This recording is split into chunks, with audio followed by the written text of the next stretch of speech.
Bapak Ibu Saudara, kita mulai pembacaan dari Imamat 11 dan akan berakhir sampai pada Imamat 15. Kita mulai dari Imamat 11. Lalu Tuhan berfirman kepada Musa dan Harun, katanya kepada mereka, katakanlah kepada orang Israel begini, inilah binatang-binatang yang boleh kamu makan dari segala binatang berkaki empat yang ada di atas bumi. Setiap binatang yang berkuku belah, yaitu yang kukunya bersela panjang dan yang memamah biak, boleh kamu makan. Tetapi inilah yang tidak boleh kamu makan dari yang memamah biak atau dari yang berkuku belah, unta. Karena memang memamah biak tetapi tidak berkuku belah, haram itu bagimu. Juga pelanduk, karena memang memamah biak tetapi tidak berkuku belah, haram itu bagimu. Juga kelinci, karena memang memamah biak tetapi tidak berkuku belah, haram itu bagimu.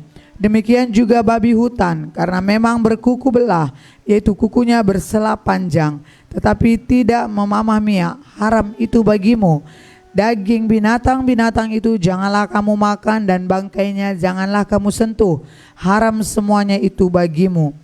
Inilah yang boleh kamu makan dari segala yang hidup di dalam air, segala yang bersirip dan bersisik di dalam air, di dalam lautan dan di dalam sungai. Itulah semuanya yang boleh kamu makan. Tetapi segala yang tidak bersirip atau bersisik di dalam lautan dan di dalam sungai, dari segala yang berkeriapan di dalam air dan dari segala makhluk hidup yang ada di dalam air, semuanya itu kejijikan bagimu. Sesungguhnya haruslah semuanya itu kejijikan bagimu. Dagingnya janganlah kamu makan dan bangkainya haruslah kamu jijikkan. Segala yang tidak bersirip dan tidak bersisi di dalam air adalah kekejian bagimu. Inilah yang harus kamu jijikkan dari burung-burung, janganlah dimakan, karena semuanya itu adalah kejijikan. Burung rajawali, ering janggut dan elang laut, elang merah dan elang hitam menurut jenisnya, setiap burung gagak menurut jenisnya, burung unta, burung hantu, camar dan elang sikap menurut jenisnya, burung punggu, burung dendang air dan burung hantu besar, burung hantu putih, burung undan, burung ering, burung rangwang, bangau menurut jenisnya, merangai dan kelelawar. Segala binatang yang merayap dan bersayap dan berjalan dengan keempat kakinya adalah kejijian bagimu. Tetapi inilah yang boleh kamu makan dari segala binatang yang merayap dan bersayap dan yang berjalan dengan keempat kakinya, yaitu yang mempunyai paha di sebelah kanan, di sebelah atas kakinya untuk melompat ke tanah. Inilah yang boleh kamu makan dari antaranya. Belalang-belalang menurut jenisnya, yaitu belalang-belalang gambar menurut jenisnya, belalang-belalang kunyit menurut jenisnya, dan belalang-belalang padi menurut jenisnya. Selainnya segala binatang yang merayap dan bersayap dan yang berkaki empat adalah kejijikan bagimu. Semua yang berikut akan menajiskan kamu. Setiap orang yang kena kepada bangkainya menjadi najis sampai matahari terbenam. Dan setiap orang yang ada membawa dari bangkainya haruslah mencuci pakaiannya, dan ia menjadi najis sampai matahari terbenam, yakni segala binatang yang berkuku belah tetapi tidak bersela panjang dan yang tidak memamah biak, haram semuanya itu bagimu, dan setiap orang yang kena kepadanya menjadi najis. Demikian juga segala yang berjalan dengan telapak kakinya di antara segala binatang yang berjalan dengan keempat kakinya, semuanya itu haram bagimu. Setiap orang yang kena kepada bangkainya menjadi najis sampai matahari terbenam. Dan siapa yang membawa bangkainya haruslah mencuci pakaiannya, dan ia menjadi najis sampai matahari terbenam, haram semuanya itu bagimu. Inilah yang haram bagimu di antara segala binatang yang merayap dan berkeriapan di atas bumi, tikus buta, tikus dan katak menurut jenisnya, dan landak, biawak dan bengkarung, siput dan bunglon. Itulah semuanya yang haram bagimu di antara segala binatang yang mengeriap. Setiap orang yang kena kepada binatang-binatang itu sesudah binatang-binatang itu mati menjadi najis sampai matahari terbenam. Dan segala sesuatu menjadi najis kalau seekor yang mati dari binatang-binatang itu jatuh ke atasnya. Perkakas kayu apa saja atau pakaian atau kulit atau karung, setiap barang yang dipergunakan untuk sesuatu apapun haruslah dimasukkan ke dalam air dan menjadi najis sampai matahari terbenam, kemudian menjadi tahir pula. Kalau seekor dari binatang-binatang itu jatuh ke dalam sesuatu belanga tanah, maka segala yang ada di dalamnya menjadi najis, dan belanga itu harus kamu pecahkan. Dalam hal itu segala makanan yang boleh dimakan, kalau kena air dari belanga itu menjadi najis, dan segala minuman yang boleh diminum dalam belanga itu, seperti itu menjadi najis. Kalau bangkai seekor dari binatang-binatang itu jatuh ke atas sesuatu benda, itu menjadi najis. Pembakaran roti dan anglo haruslah diremukkan, karena semuanya itu najis dan haruslah najis juga bagimu. Tetapi mata air atau sumur yang memuat air tetap tahir. Sedangkan siapa yang kena kepada bangkai binatang-binatang itu menjadi najis. Apabila bangkai seekor dari binatang-binatang itu jatuh ke atas benih apapun yang akan ditaburkan, maka benih itu tetap tahir. Tetapi apabila benih itu telah dibubuhi, lalu ke atasnya jatuh bangkai seekor dari binatang-binatang itu, maka najislah benih itu bagimu. Apabila mati salah seekor binatang yang menjadi makanan bagimu, maka siapa yang kena kepada bangkainya menjadi najis sampai matahari terbenam. Dan siapa yang makan dari bangkainya itu haruslah mencuci pakaiannya, dan ia menjadi najis sampai matahari terbenam. Demikian juga siapa yang membawa bangkainya haruslah mencuci pakaiannya, dan ia menjadi najis sampai matahari terbenam. Segala binatang yang merayap dan berkeriapan di atas bumi adalah kejijikan, janganlah dimakan. Segala yang merayap dengan perutnya dan segala yang berjalan dengan keempat kakinya, atau segala yang berkaki banyak, semua yang termasuk binatang yang merayap dan berkeriapan di atas bumi, janganlah kamu makan, karena semuanya itu adalah kejijikan. Janganlah kamu membuat dirimu jijik oleh setiap binatang yang merayap dan berkeriapan, dan janganlah kamu menajiskan dirimu dengan semuanya itu, sehingga kamu menjadi najis karenanya. Sebab akulah Tuhan Allahmu, maka haruslah kamu menguduskan dirimu, dan haruslah kamu kudus, sebab aku ini kudus. Dan janganlah kamu menajiskan dirimu dengan setiap binatang yang mengeriap dan merayap di atas bumi. Sebab akulah Tuhan yang telah menuntun kamu keluar dari tanah Mesir, supaya menjadi Allahmu, jadi kudus, sebab aku ini kudus.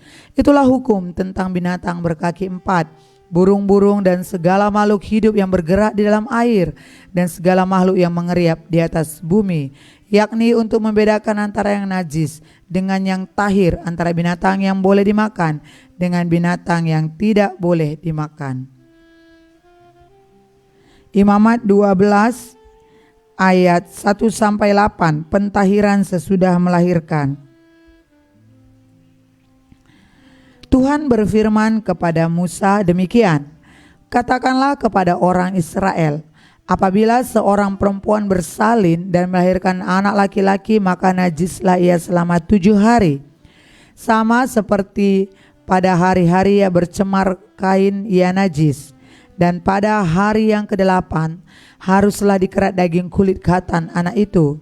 Selanjutnya 33 hari lamanya perempuan itu harus tinggal menantikan pentahiran dari darah nifas.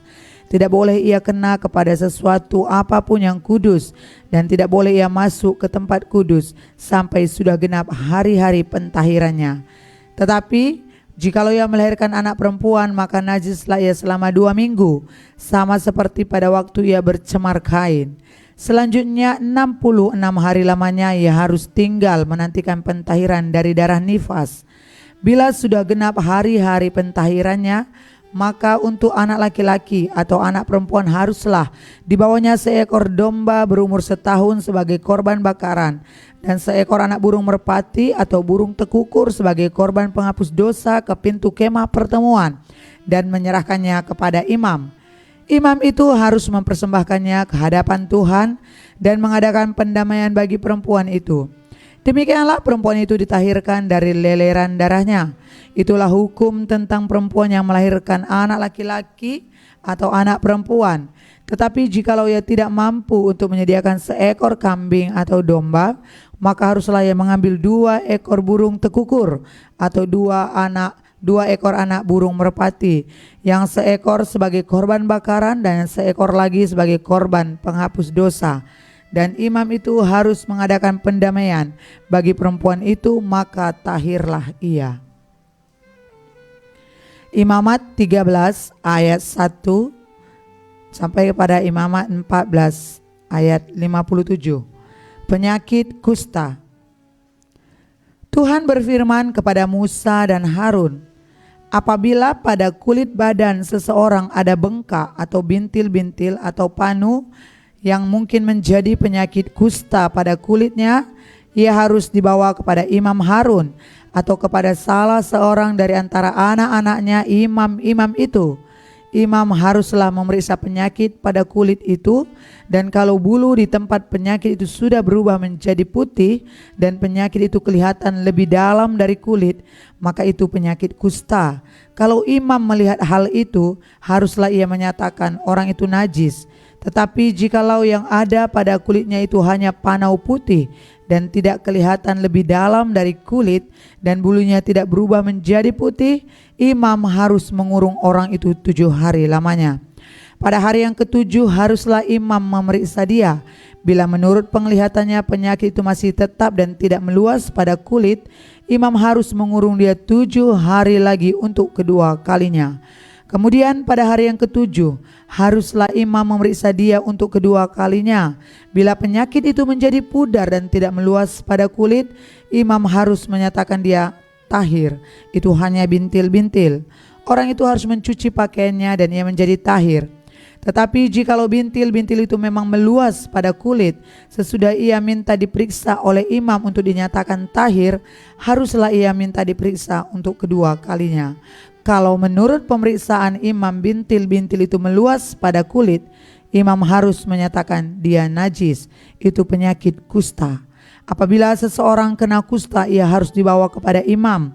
Kalau menurut pemeriksaan imam pada kulitnya ada bengkak yang putih yang mengubah bulunya menjadi putih dan ada daging liar timbul pada bengkak itu, maka kusta idapanlah yang ada pada kulitnya.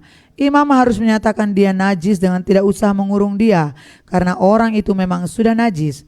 Jikalau kusta itu timbul di mana-mana pada kulit sehingga menutupi seluruh kulit orang sakit itu, dari kepala sampai kakinya seberapa dapat dilihat oleh imam, dan kalau menurut pemeriksaannya kusta itu menutupi seluruh tubuh orang itu, maka ia harus dinyatakan tahir oleh imam. Ia seluruhnya telah berubah menjadi putih, jadi ia tahir. Tetapi pada waktu ada tampak daging liar padanya, najislah ia. Kalau daging liar itu dilihat oleh imam, ia harus menyatakan orang itu najis, karena daging liar itu najis dan itu penyakit kusta. Atau apabila daging liar itu susut dan berubah menjadi putih, haruslah orang itu datang kepada imam.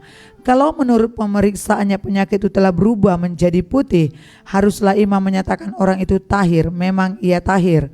Apabila pada kulit seseorang ada bara yang telah sembuh tetapi di tempat bara itu timbul bengkak yang putih atau panu yang putih kemerah-merahan, haruslah orang itu minta diperiksa oleh imam. Kalau menurut pemeriksaannya panu itu kelihatan lebih dalam daripada kulit dan bulunya telah berubah menjadi putih, maka imam harus menyatakan orang itu najis, karena penyakit kusta lah yang timbul di dalam bara itu. Tetapi jikalau panau itu diperiksa oleh imam dan ternyata tidak ada bulu yang putih padanya dan tidak lebih dalam daripada kulit malahan pudar, imam harus mengurung orang itu 7 hari lamanya. Dan jikalau panau itu memang meluas pada kulit, imam harus menyatakan dia najis. Itu penyakit kusta. Tetapi jikalau panau itu masih tetap dan tidak meluas, maka itu bekas darah dan imam harus menyatakan orang itu tahir. Atau apabila pada kulit seseorang ada lecur karena api dan daging liar yang timbul pada lecur itu menjadi panau yang putih kemerah-merahan atau putih, maka imam harus memeriksa panau itu. Bila ternyata bulu pada panau itu berubah menjadi kulit dan panau itu kelihatan lebih dalam dari kulit, maka yang timbul di dalam lecur itu adalah penyakit kusta, dan imam harus menyatakan orang itu najis. Itu penyakit kusta. Tetapi jikalau menurut pemeriksaannya tidak ada panau itu bulu yang putih dan panau itu tidak lebih dalam daripada kulit, malahan pudar, imam harus mengurung orang itu 7 hari lamanya. Pada hari yang ke-7 imam harus memeriksa dia lagi. Jikalau panau itu memang meluas pada kulit, maka haruslah imam menyatakan dia najis. Itu penyakit kusta. Tetapi jikalau panau itu masih tetap dan tidak meluas pada kulit, malahan pudar, maka itu bengkak lecur dan imam harus menyatakan dia tahir, sebab itu bekas lecur. Apabila seorang laki-laki atau perempuan mendapat penyakit pada kepala atau pada janggut, imam harus memeriksa penyakit itu. Bila itu kelihatan lebih dalam dari kulit dan ada padanya rambut halus yang kuning, maka imam harus menyatakan orang itu najis, karena itu kudis kepala, yakni kusta kepala atau kusta janggut.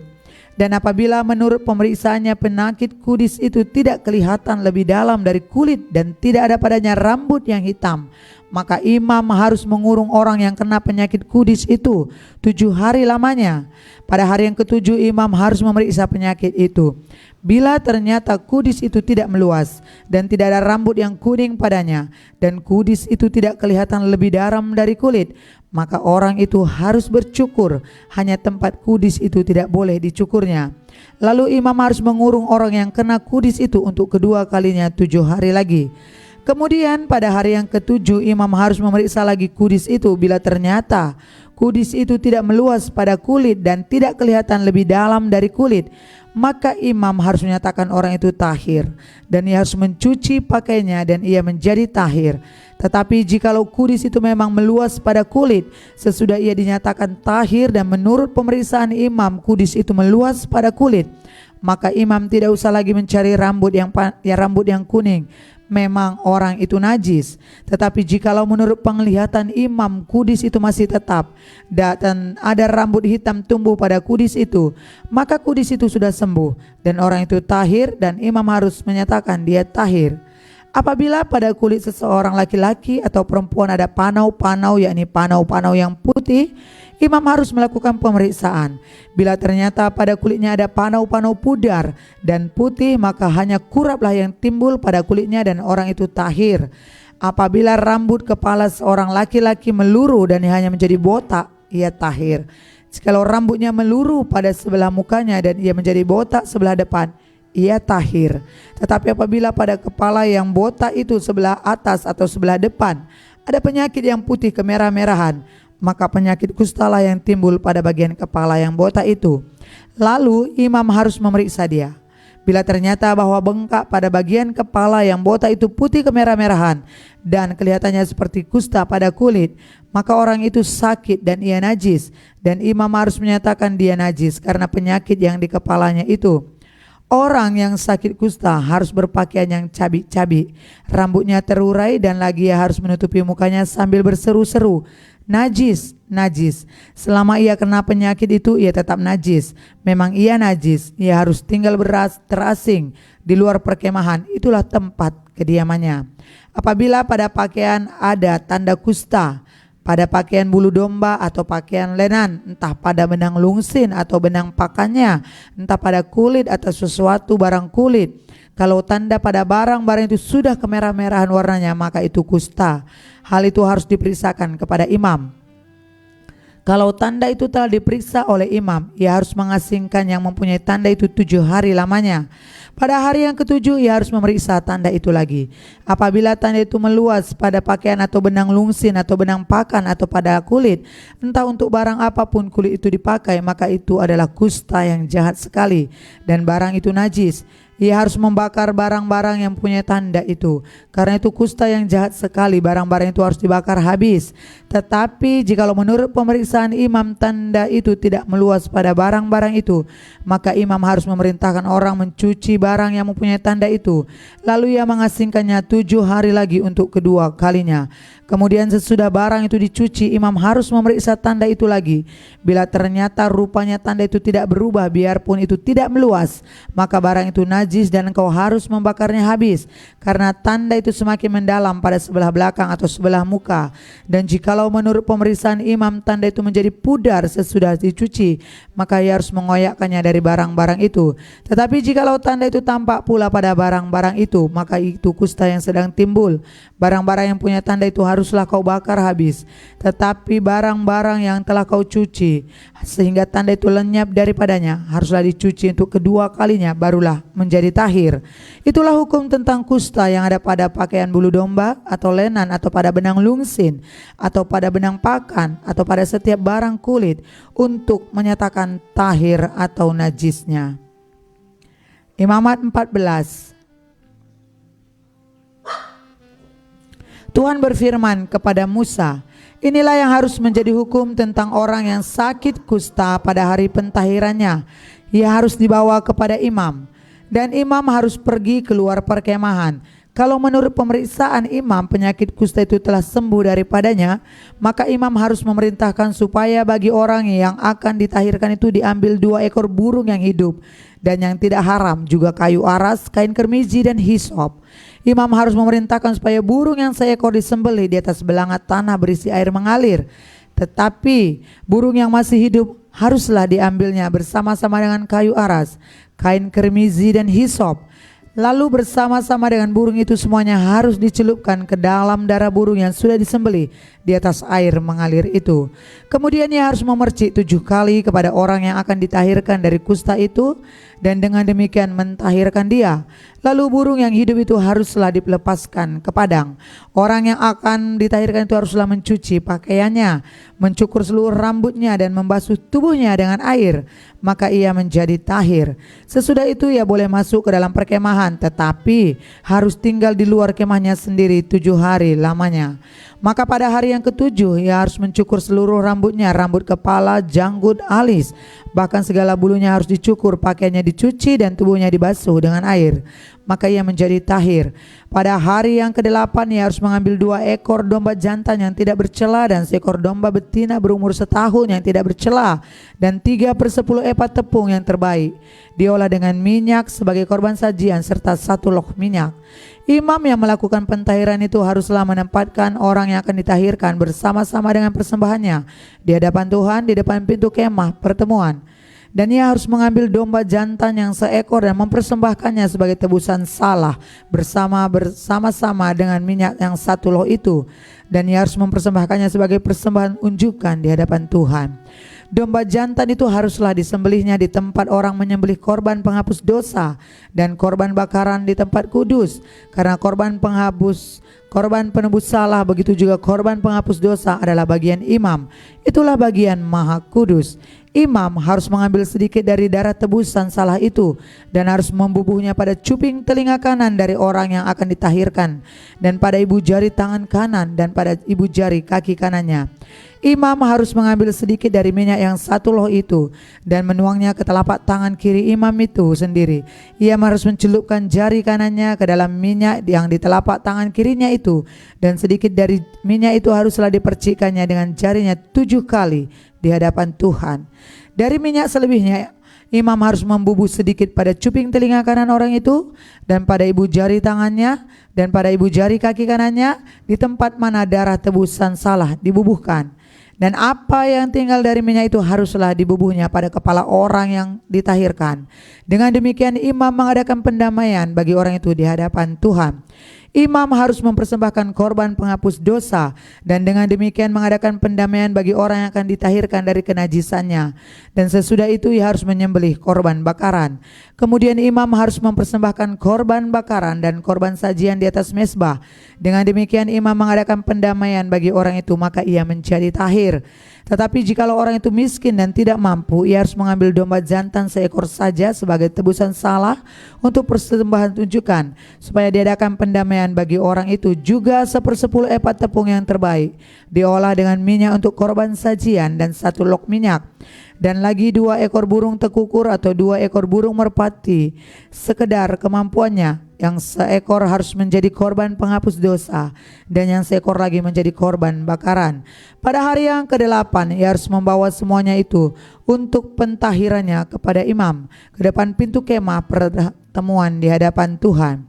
Kemudian imam harus mengambil domba tebusan salah dan minyak yang 1 loh itu. Lalu imam harus mempersembahkan semuanya sebagai persembahan unjukan di hadapan Tuhan.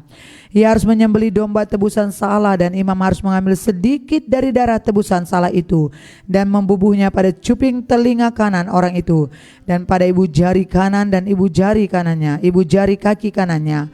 Dan imam harus menuang sedikit dari minyak itu ke telapak tangan kirinya sendiri. Lalu sedikit dari minyak itu haruslah dipercikkan oleh imam dengan jari kanannya 7 kali di hadapan Tuhan. Kemudian imam harus membubuh sedikit dari minyak itu pada cuping telinga kanan dan orang yang akan dilahirkan, pada ibu jari tangan kanannya dan pada ibu jari kaki kanannya. di tempat mana dibubuhi darah tebusan salah itu, dan minyak selebihnya haruslah dibubuhnya pada kepala orang yang akan ditahirkan, supaya diadakan pendamaian bagi orang itu di hadapan Tuhan. Lalu orang itu harus mempersembahkan seekor dari kedua burung tekukur atau anak burung merpati yang dibawa orang itu sekedar kemampuannya. Yang seekor sebagai korban penghapus dosa dan yang seekor lagi sebagai korban bakaran di samping korban sajian. Dengan demikian, imam mengadakan pendamaian bagi orang yang akan ditahirkan di hadapan Tuhan. Itulah hukum tentang pentahiran seorang yang kena kusta yang tidak mampu. Tuhan berfirman kepada Musa dan Harun, apabila kamu masuk ke tanah Kanaan yang akan kuberikan kepadamu menjadi milikmu, dan aku mendatangkan tanda kusta di sebuah rumah di negeri milikmu itu, maka pemilik rumah itu harus datang memberitahukannya kepada imam, ada kelihatan seperti tanda kusta di rumahku. Maka imam harus memerintahkan supaya rumah itu dikosongkan sebelum ia datang memeriksa tanda kusta itu, supaya jangan menjadi najis segala yang ada di dalam rumah itu. Dan sesudah itu barulah imam datang untuk memeriksanya.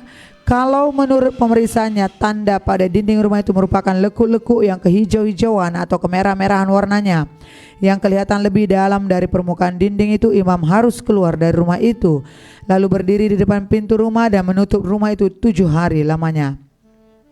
Pada hari yang ketujuh imam harus datang kembali. Kalau menurut pemeriksaannya tanda kusta itu meluas pada dinding rumah, maka imam harus memerintahkan supaya orang mengungkit batu-batu yang kena tanda itu dan membuangnya keluar kota ke suatu tempat yang najis, dan ia harus mengikis rumah itu sebelah dalam berkeliling. Dan kikisan lepa itu haruslah ditumpahkan keluar kota ke suatu tempat yang najis, dan orang harus mengambil batu-batu lain dan memasangnya sebagai pengganti batu-batu tadi, dan harus mengambil lepa lain dan melepa rumah itu. Tetapi jikalau tanda itu timbul lagi di dalam rumah itu sesudah batu-batunya diungkit dan sesudah rumah itu dikikis, bahkan sesudah dilepa lagi, dan kalau imam datang dan menurut pemeriksaannya tanda itu meluas di dalam rumah, maka kusta ganaslah yang ada di dalam rumah itu dan rumah itu najis. Rumah itu haruslah dirombak, yakni batunya, kayunya dan segala lepa rumah itu, lalu dibawanya semuanya keluar kota ke suatu tempat yang najis. Dan orang yang masuk ke dalam rumah itu selama rumah itu ditutup menjadi najis sampai matahari terbenam. Dan orang yang tidur di dalam rumah itu haruslah mencuci pakaiannya. Demikian juga orang yang makan di dalam rumah itu haruslah mencuci pakaiannya. Tetapi jikalau imam datang dan menurut pemeriksaannya tanda itu tidak meluas dalam rumah itu sesudah dilepa, maka imam harus menyatakan rumah itu tahir karena tanda itu telah hilang. Kemudian untuk menyucikan rumah itu haruslah mengambil 2 ekor burung, kayu aras, kain kermiji dan hisop. Burung yang seekor haruslah disembelihnya di atas belanga tanah berisi air mengalir. Lalu ia harus mengambil kayu aras dan hisop, kain kermiji dan burung yang masih hidup itu, dan mencelupkan semuanya ke dalam darah burung yang sudah disembelih ke dalam air mengalir itu. Kemudian ia harus memercik kepada rumah itu 7 kali. Dengan demikian ia harus menyucikan rumah itu dengan darah burung, air mengalir, burung yang hidup, kayu aras, hisop dan kain kermiji. Dan burung yang hidup itu harus dilepaskannya keluar kota ke padang. Dengan demikian ia mengadakan pendamaian bagi rumah itu, maka rumah itu menjadi tahir. Itulah hukum tentang setiap penyakit kusta, kudis kepala, tentang kusta pada pakaian dan rumah, tentang bengkak bintil-bintil dan panau, untuk memberi petunjuk dalam hal najis atau dalam hal tahir. Itulah hukum tentang kusta. Imamat 15 ayat 1-33, ketidaktahiran pada laki-laki dan perempuan. Tuhan berfirman kepada Musa dan Harun, berbicaralah kepada orang Israel dan katakan kepada mereka, apabila aurat seorang laki-laki mengeluarkan lelehan, maka najislah ia karena lelehannya itu. Beginilah kenajisannya berhubung dengan lelehannya itu, bila auratnya membiarkan lelehannya itu mengalir, atau bila auratnya menahannya sehingga tidak mengeluarkan lelehan, maka itulah kenajisannya. Setiap tempat tidur yang ditiduri orang yang mengeluarkan lelehan itu menjadi najis, dan setiap barang yang didudukinya menjadi najis juga. Setiap orang yang kena kepada tempat tidurnya haruslah mencuci pakaiannya, membasuh tubuhnya dengan air, dan ia menjadi najis sampai matahari terbenam. Siapa yang duduk di atas barang yang telah diduduki orang yang demikian haruslah mencuci pakaiannya, membasuh tubuhnya dengan air, dan ia menjadi najis sampai matahari terbenam. Siapa yang kena kepada tubuh orang yang demikian haruslah mencuci pakaiannya, membasuh tubuhnya dengan air, dan ia menjadi najis sampai matahari terbenam. Apabila orang yang demikian meludahi orang yang tahir, Haruslah orang ini mencuci pakaiannya, membasuh tubuhnya dengan air, dan ia menjadi najis sampai matahari terbenam. Dan setiap pelana yang diduduki orang yang demikian menjadi najis. Setiap orang yang kena kepada sesuatu bekas tempat orang tadi menjadi najis sampai matahari terbenam. Siapa yang mengangkatnya haruslah mencuci pakaiannya, membasuh tubuhnya dengan air, dan ia menjadi najis sampai matahari terbenam. Dan setiap orang yang kena pada orang demikian, sedang orang ini tidak mencuci tangan dahulu dengan air, haruslah mencuci pakaiannya, membasuh tubuhnya dengan air, dan ia menjadi najis sampai matahari terbenam. Kalau orang itu kena pada belanga tanah, ia harus dipecahkan, dan setiap perkakas kayu haruslah dicuci dengan air. Apabila orang yang demikian sudah bersih dari lelehannya, ia harus menghitung 7 hari lagi untuk dapat dinyatakan tahir, lalu mencuci pakaiannya, membasuh tubuhnya dengan air mengalir, maka ia menjadi tahir. Pada hari yang ke-8 ia harus mengambil 2 ekor burung tekukur atau 2 ekor anak burung merpati dan datang ke hadapan Tuhan ke pintu kemah pertemuan dan menyerahkan burung-burung itu kepada imam. Lalu imam harus mempersembahkannya yang seekor sebagai korban penghapus dosa dan seekor lagi sebagai korban bakaran. Dengan demikian imam mengadakan pendamaian bagi orang itu di hadapan Tuhan karena lelehannya. Apabila seorang laki-laki tertumpah maninya, ia harus membasuh seluruh tubuhnya dengan air, dan ia menjadi najis sampai matahari terbenam. Setiap pakaian dan setiap kulit yang kena tumpahan mani itu haruslah dicuci dengan air dan menjadi najis sampai matahari terbenam. Juga seorang perempuan, kalau seorang laki-laki tidur dengan dia dengan ada tumpahan mani, maka keduanya harus membasuh tubuhnya dengan air dan mereka menjadi najis sampai matahari terbenam. Apabila seorang perempuan mengeluarkan lelehan dan lelehannya itu adalah darah dari auratnya, ia harus 7 hari lamanya dalam cemar kainnya, dan setiap orang yang kena kepadanya sampai menjadi najis sampai matahari terbenam. Segala sesuatu yang ditidurinya selama ia cemar kain menjadi najis, dan segala sesuatu yang didudukinya menjadi najis juga. Setiap orang yang kena kepada tempat tidur perempuan itu haruslah mencuci pakaiannya, membasuh tubuhnya dengan air, dan ia menjadi najis sampai matahari terbenam. Setiap orang yang kena kepada sesuatu barang yang diduduki perempuan itu haruslah mencuci pakaiannya, membasuh diri dengan air, dan ia menjadi najis sampai matahari terbenam.